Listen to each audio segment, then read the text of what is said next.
शख्स एक बार फिर जापान को विश्व शक्ति के रूप में देखना चाहता था। एक पूर्व सैनिक ने उसकी ही हत्या कर दी। पूर्व प्रधानमंत्री शिंजो आबे को जापान की सियासत में प्रिंस के नाम से जाना जाता था। आबे जापान की संसद के अपर हाउस के लिए रविवार को होने वाले चुनाव प्रचार के दौरान नारा शहर में भाषण दे रहे थे, तो उनके पीछे खड़े आदमी ने पीछे से गोली दागी। पहली गोली लगते ही शिंजो आबे गिर पड़े, तब दूसरी गोली मारकर हत्यारा वहीं खड़ा रहा। आबे को तुरंत नारा मेडिकल यूनिवर्सिटी में भर्ती करवाया गया। खबरों के मुताबिक गोली लगने के बाद शिंजो आबे को दिल का दौरा भी पड़ा और अस्पताल में 6 घंटे तक मौत से जूझने के बाद शिंजो आबे नहीं रहे। हमलावर का नाम तेत्सुया यामागामी बताया जा रहा है। नारा शहर का ही रहने वाला ये शख्स मैरीटाइम सेल्फ डिफेंस फोर्स का सदस्य है। हमलावर पत्रकार बनकर आया था और अपनी हैंडमेड गन कैमरे में छिपा कर लाया था। मौका पाते ही अपनी शॉटगन से शिंजो आबे की हत्या कर दी। हत्यारे का कहना है कि उसे शिंजो आबे के कई फैसलों पर एतराज था। इस हत्या के पीछे राजनीतिक साजिश की आशंका की जांच की जा रही है। शिंजो आबे की हत्या की खबर आते ही दुनिया भर में शोक की लहर दौड़ गई। जापान के प्रधानमंत्री फुमियो किशिदा ने कहा है कि चुनाव चल रहे हैं, इसे लोकतंत्र की बुनियाद कहा जाता है और ऐसे वक्त में ये घटना हुई है। ये बर्बर और दुर्भाग्यपूर्ण है कि इसे बर्दाश्त नहीं किया जा सकता। हम जो भी कुछ कर सकते हैं करेंगे और इस हमले की निंदा के लिए जितने भी कड़े शब्द हो सकते हैं मैं उसका इस्तेमाल करना चाहूँगा। किशिदा ने कहा कि हमले को हरगिज माफ नहीं किया जाएगा। वहीं प्रधानमंत्री नरेंद्र मोदी ने बहुत ही भावुक होकर लिखा कि अपने दोस्त शिंजो आबे पर हुए हमले से मैं बहुत दुखी हूँ।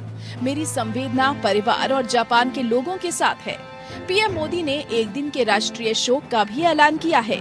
शिंजो आबे के निधन पर देश और दुनिया भर से शोक संदेशों का तांता लग गया है। आबे 2012 से 2020 तक जापान के प्रधानमंत्री रहे हैं। पहली बार वे 2006 में पीएम बने थे, लेकिन स्कैंडल्स के आरोपों के कारण एक ही साल में उन्हें इस्तीफा देना पड़ा था। उन्होंने 2020 में भी बीमारी के कारण पीएम पद को छोड़ दिया था।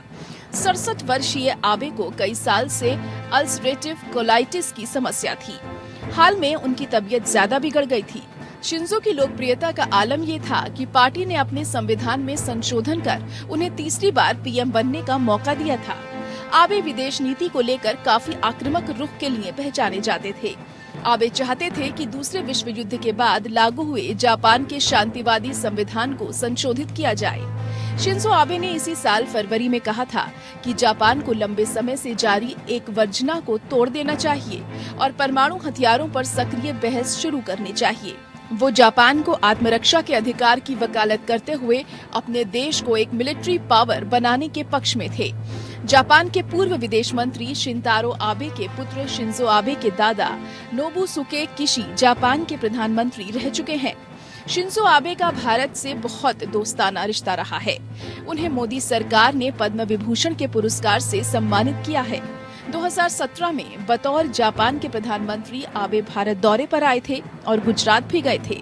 पीएम मोदी ने उन्हें उस वक्त अहमदाबाद की ऐतिहासिक सईद मस्जिद की सैर कराई। शिंजो आबे साबरमती आश्रम भी गए और महात्मा गांधी को सिर भी झुकाया था। महात्मा की तरह शिंजो आबे की भी एक सरफिरे ने जान ले ली। Bureau report, APN।